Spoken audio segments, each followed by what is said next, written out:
The other guy. I'm just kidding. I ran into a wire. Anyway, today we're outside. We're out in nature. It's good stuff. My hair's chopped. That's all right. We're gonna be reading Gone with the Wind. Some more Gone with the Wind. We're gonna be reading chapter 2. It's a short chapter. It's good. My phone's low-key dying, but here we go. Chapter 2. When the twins left Scarlet standing on the porch of Tara, and the last sound of flying hoofs had died away, she went back to her chair like a sleepwalker. Her face felt stiff as from pain, and her mouth actually hurt from having it stretched unwillingly in smiles to prevent the twins from learning her secret. Ooh. She sat down wearily, tucking one foot under her, and her heart swelled up with misery until it felt too large for her bosom. It beat with odd little jerks. Her hands were cold, and a feeling of disaster oppressed her. There were pain and bewilderment in her face, the bewilderment of a pampered child who has always had her own way for the asking, and who now, for the first time, was in contact with the unpleasantness of life. Ashley to marry Melanie Hamilton. Oh, it couldn't be true. The twins were mistaken. They were playing one of their jokes on her. Ashley couldn't be in love with her. Nobody could, not with a mousy little person like Melanie. Scarlet recalled with contempt Melanie's thin, childish figure, her serious, heart-shaped face that was plain, almost too homeliness, and Ashley couldn't have seen her in months. He hadn't been in Atlanta more than twice since the house party he gave last year at 12 Oaks. No, Ashley couldn't be in love with Melanie because... Oh, she couldn't be mistaken, because he was in love with her. She, Scarlet, was the one he loved. She knew it. Scarlet heard Mammy's lumbering tread shaking the floor of the hall, and she hastily untucked her foot and tried to rearrange her face in more placid lines. It would never do for Mammy to suspect that anything was wrong. Mammy felt that she owned the O'Haras, body and soul, and their secrets were her secrets, and even a hint of mystery was enough to set her upon a trail as relentlessly as a bloodhound. Scarlet knew from experience that, if Mammy's curiosity were not immediately satisfied, she would take up the matter with Ellen, and then Scarlet would be forced to reveal everything to her mother, or to think up some plausible lie. Mammy emerged from down the hall, a huge old woman with the small, shrewd eyes of an elephant. She was shining black, pure African, devoted to her last drop of blood to the O'Haras. Ellen's mainstay. The despair of her 3 daughters, the terror of the other house servants. Mammy was black, but her code of conduct and her sense of pride were as high as or higher than those of her owners. She had been raised in the bedroom of Solange I don't even know how to say Solange Robillard. It's weird. Ellen O'Hara's mother, a dainty, cold, high-nosed Frenchwoman who spared neither her children nor her servants their just punishment for any infringement of decorum.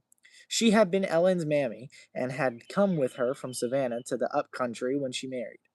Whom Mary loved, she chastened. And as her love for Scarlet and her pride in her were enormous, the chastening process was practically continuous.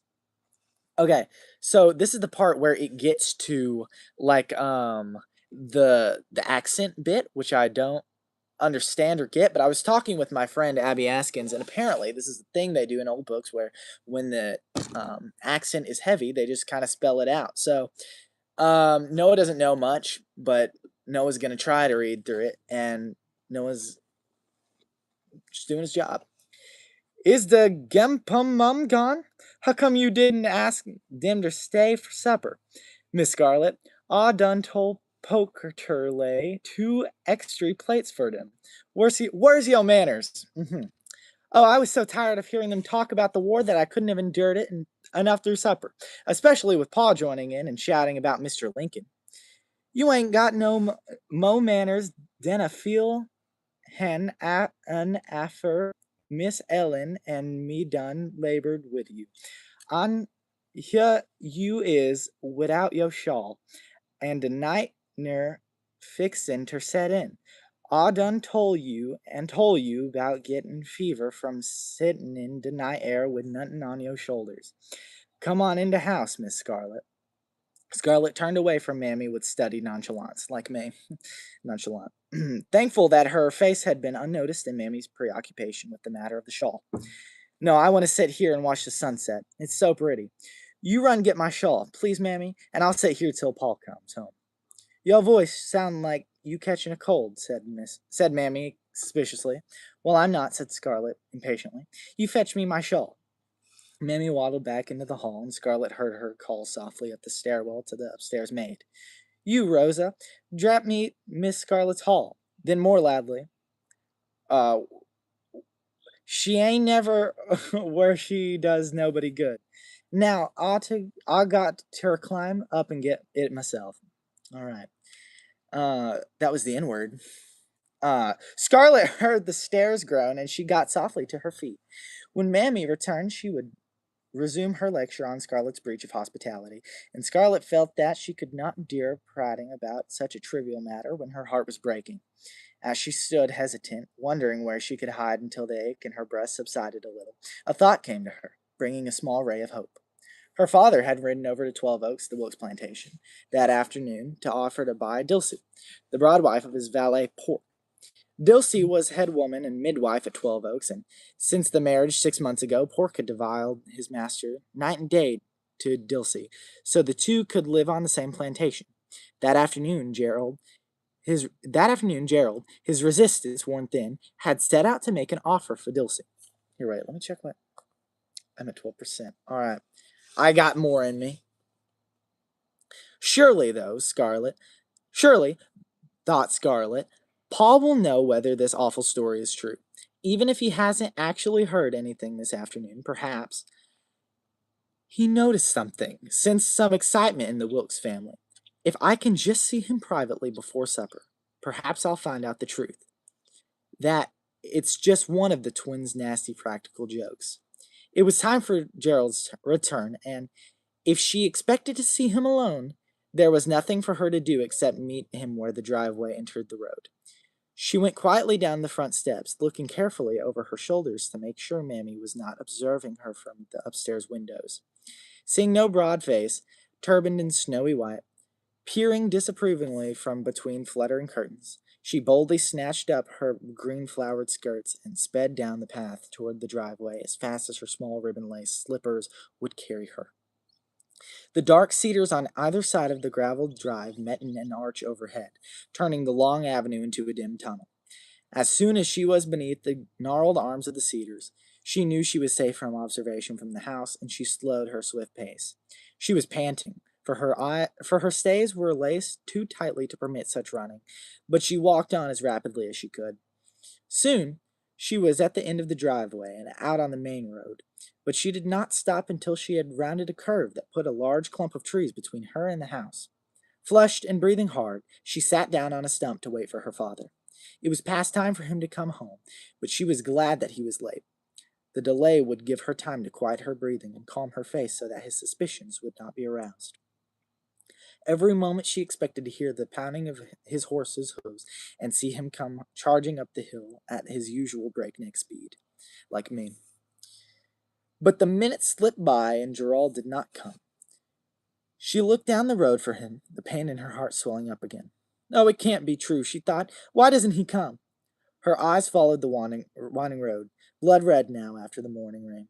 In her thought, she traced its course as it ran down the hill to the sluggish Flint River, through the tangled swampy bottoms and up the next hill to 12 Oaks, where Ashley lived. That was all the road meant now, a road to Ashley and the beautiful white-columned house that crowned the hill like a Greek temple. Oh, Ashley, Ashley, she thought, and her heart beat faster. Some of the cold sense of bewilderment and disaster that had weighted her down since the Tarleton boys told her their gossip was pushed into the background of her mind, and in its place crept the fever that had possessed her for 2 years.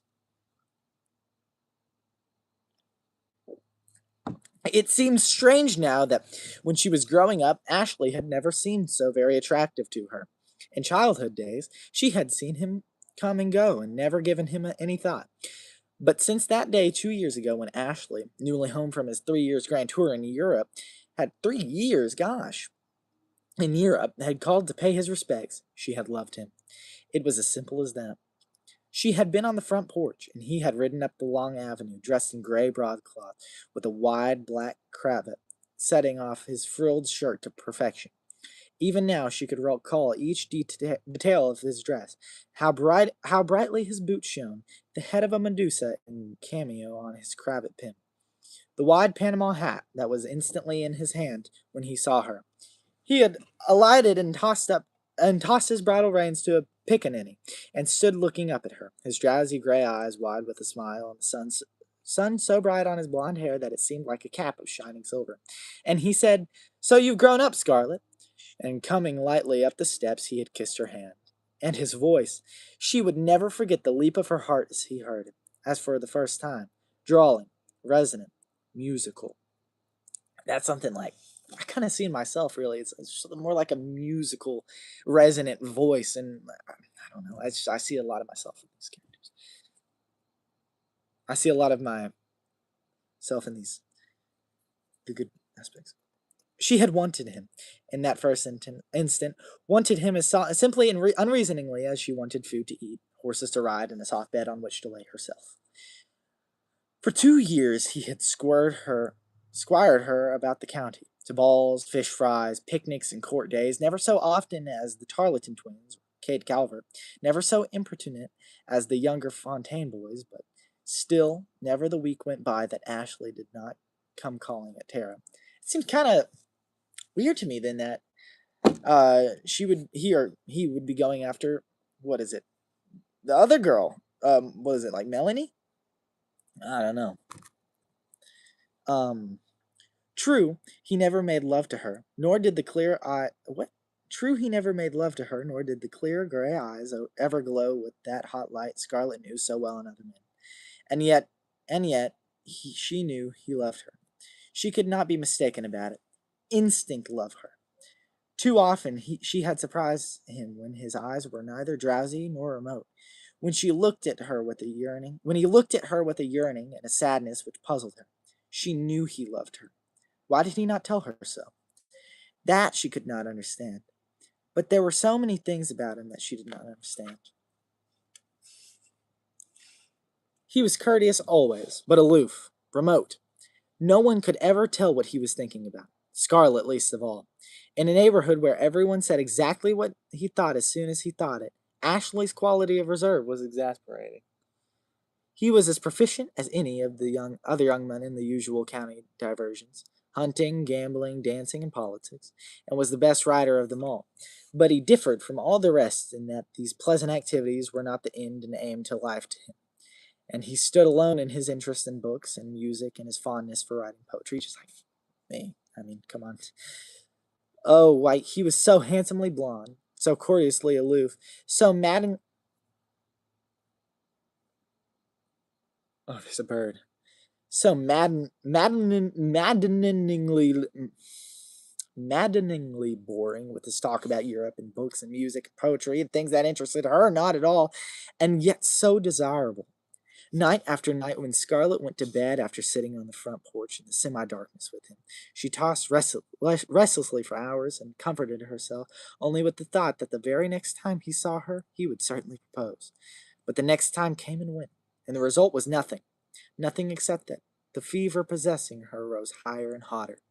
She loved him, and she wanted him, and she did not understand him. She was as forthright and simple as the winds that blew over Tara and the yellow river that wound about it, and to the end of her days she would never be able to understand complexity. And now, for the first time in her life, she was facing a complex nature. For Ashley was born of a line of men who used their leisure for thinking, not doing, for spinning brightly colored dreams that had in them no touch of reality. He moved in an inner world that was more beautiful than Georgia, and came back to reality with reluctance. He looked on people, and he neither liked nor disliked them. He looked on life and was neither hardened nor saddened. He accepted the universe and his place in it for what they were, and, shrugging, turned to his music and books and his better world. Why, he should have captivated Scarlet when his mind was a stranger to hers and she did not know. The very mystery of him excited her curiosity like a door that had neither lock nor key. The things about him which she could not understand only made her love him more, and his odd, restrained courtship only served to increase her determination to have him for her own. That he would propose some day she had never doubted, for she was too young and too spoiled ever to have known defeat. And now, like a thunderclap, had come this terrible news. Ashley to marry Melanie. It couldn't be true. Why, only last week, when they were riding home at twilight from Fairhill, he had said, "Scarlet, I have something so important to tell you that I hardly know how to say it." She had cast down her eyes demurely. Sorry, I'm making sure my phone's not about to die. I'll go plug it in soon. Demurely, her heart beating with wild pleasure, thinking the happy moment had come. Then he had said, "Not now. We're nearly home, and there isn't time." Oh, Scarlet, what a coward I am. And putting spurs to his horse, he had raced her up the hill to Tara. Now that seems to me like uh, our main character Scarlet has kind of gotten the wrong idea here. Maybe he didn't love her or was going to propose to her. Maybe instead he was going to tell the truth about what was happening with Melanie, but he just couldn't do it for some reason. And I don't enjoy that. I don't. Why would he not just say it? I digress. Scarlet, sitting on the stump, thought of those words which had made her so happy, and suddenly they took on another meaning, a hideous meaning. Suppose it was the news of his engagement he had intended to tell her. Oh, if Papa would only come home! She could not endure the suspense another moment. She looked impatiently down the road again, and again she was disappointed. The sun was now below the horizon, and the red glow at the rim of the world faded into pink. The sky above turned slowly from azure to the delicate blue-green of a robin's egg, and the unearthly stillness of rural twilight came stealthily down about her. Shadowy dimness crept over the countryside. The red furrows and the gashed red road lost their magical blood color and became plain brown earth. Across the road in the pasture, the horses, mules, and cows stood quietly with heads over the split rail fence, waiting to be driven to the stables and supper. They did not like the dark shade of the thickets hedging the pasture creek, and they twitched their ears at Scarlet as if appreciative of human companionship. In the strange half-light, the tall pines of the river swamp, so warmly green in the sunshine, were black against the pastel sky, an impenetrable row of black giants hiding the slow yellow water at their feet. On the hill across the river, the tall white chimneys of the Wilkes home faded gradually into the darkness of the thick oaks surrounding them, and only far-off pinpoints of supper lamps showed that a house was here. The warm, damp balminess of spring encompassed her sweetly with the moist smells of the new plowed earth and all the fresh green things pushing up to the air. Sunset and spring and new fledged greenery were no miracle to Scarlet. Their beauty she accepted as casually as the air she breathed and the water she drank, for she had never consciously seen beauty in anything but women's faces, horses, silk dresses, and like tangible things. Yet the serene half-light over Tara's well-kept acres brought a measure of quiet to her disturbed mind. She loved this land so much, without even knowing she loved it. Loved it as she loved her mother's face under the lamp at prayer time. I kind of like this. This is like reading. I've never really sat down. I've never truly read aloud, but I mean, I'm having a good old time, and I'm liking the book. Um, Scarlet kind of seems to me like kind of like a brat, and but it seems kind of that's the way she was raised, and I don't know. It seems to me like she thought everything would be handed to her on a silver platter, and she's never truly never seen the beauty in anything, never in life, but just kind of I don't know, like I said, it was tangible things. Like she had been so caught up in the ways of the world, she had lost sight of truly the beautiful things. Anyway, still there was no sign of Gerald. I'm saying Gerald, okay? I'm gonna stick to that. Still there was no sign of Gerald on the quiet winding road. If she had to wait much longer, Mammy would certainly come in search of her and bully her into the house.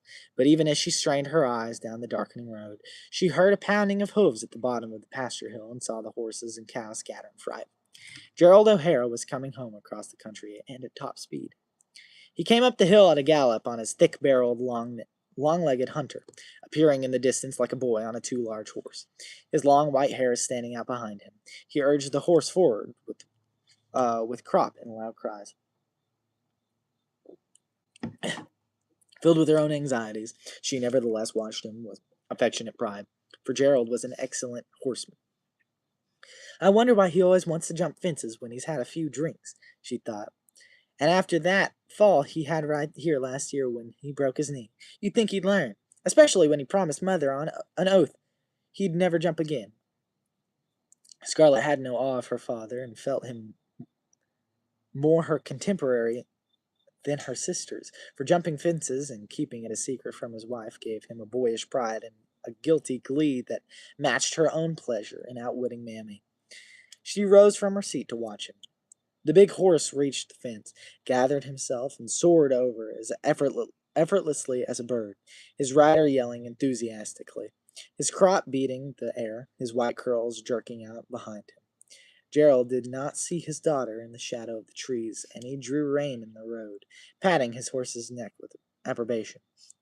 There is none in the county can touch you, nor in the state, he informed his mount, with pride, the brogue of county Meath still heavy on his tongue, in spite of 39 years in America. When he hastily set about smoothing his hair, oh, so he's Irish. When he carefully set about smoothing his hair and settling his ruffled shirt and his cravat, which had slipped away behind one ear, Scarlet knew these hurried preenings were being made with an eye toward meeting his wife with the appearance of a gentleman who had ridden sedately home from a call on a neighbor. She knew also that he was presenting her with just the opportunity she wanted for opening the conversation without revealing her true purpose. She laughed aloud, as she had intended. Gerald was startled by the sound. Then he recognized her, and a look both sheepish and defiant came over his florid face. He dismounted with difficulty, because his knee was stiff, and slipping the reins over his arm, stumbled toward her. He's Irish. Well, Nessie! That's so bad. He said, pinching her cheek. So you've been spying on me, and like your sister Sullen last week, you'll be telling your mother on me. Is that good day, mate? No, I'm not doing it like that. I'm not doing it like that. Here, what percent am I at? I'm at 6%. Here. Let's get to page 50, and then I'm going to go inside and get my charger. And then we're going to go upstairs. Because day's breaking. And phone's dying. Come on. There was indignation in his hoarse bass voice. Oh, so he's a bass. But also a wheedling note. And Scarlet teasingly clicked her tongue against her teeth as she reached out to pull his cravat into place. His breath in her face was strong with bourbon whiskey, mingled with a faint fragrance of mint. Accompanying him were also the smells of chewing tobacco, well-oiled leather, and horses, a combination of odors that she always associated with her father and instinctively liked in other men. No, Pa, I'm no tattletale like Sullen, she assured him, standing off to view his rearranged attire with a judicious air. Gerald was a small man, little more than 5 feet tall, but so heavy of barrel and thick of neck that his appearance, when seated, led strangers to think him a larger man. His thick-set torso was supported by short, sturdy legs, always encased in the finest leather boots procurable, and always planted wide apart, like a swaggering small boy's. Most small people who take themselves seriously are a little ridiculous, but the bantam cock is respected in the barnyard, and so it was with Gerald. No one would ever have the temerity to think of Gerald O'Hara as a ridiculous little figure. He was 6 years old, and his crisp, curly hair was silver white, but his shrewd face was unlined. His hard little blue eyes were young with the unworried youthfulness of one who has never taxed his brain with problems more abstract than how many cards to draw in a poker game. His was as Irish a face as could be found in the length and breadth of the homeland he had left so long ago. Round, high-colored, short-nosed, wide-mouthed, and belligerent. Beneath his choleric exterior, Gerald O'Hara had the tenderest of hearts. He could not bear to see a slave pouting under a reprimand, no matter how well deserved, or hear a kitten mewing or a child crying, but he had a horror of having this weakness discovered. That everyone who met him did discover that his kindly heart within 5 minutes was unknown to him, and his vanity would have suffered tremendously if he had found out. For he liked to think that when he bawled orders at the top of his voice, everyone trembled and obeyed. It had never occurred to him that only one voice was obeyed on this plantation, the soft voice of his wife Ellen. It was a secret he would never learn, for everyone from Ellen down to the stupidest field hand was in tacit, kindly conspiracy to keep him believing that his word was law. Scarlet was impressed less than anyone else by his tempers and his roarings. She was his oldest child, and now that Gerald knew that there would be no more sons to follow, the three who lay in the family bearing ground, he had drifted into a habit of treating her in a man-to-man manner, which she found in most pleasant. She was more like her father than her younger sisters, for Carine, who had been born Caroline Irene, was delicate and dreamy, and Sue Ellen, that's what it is, and Sue Ellen, christened Susan Eleanor, prided herself on her elegance and ladylike deportment. All right, let me go get my charger. Coming with. I'm taking the DP. It's not a DP. It's a DC. What am I talking about? Hold up. Shh. My mom's here. What's up, Lucy? Lucy's my dog. It's in my car. I went on a Cherokee Village trip. I told you all that.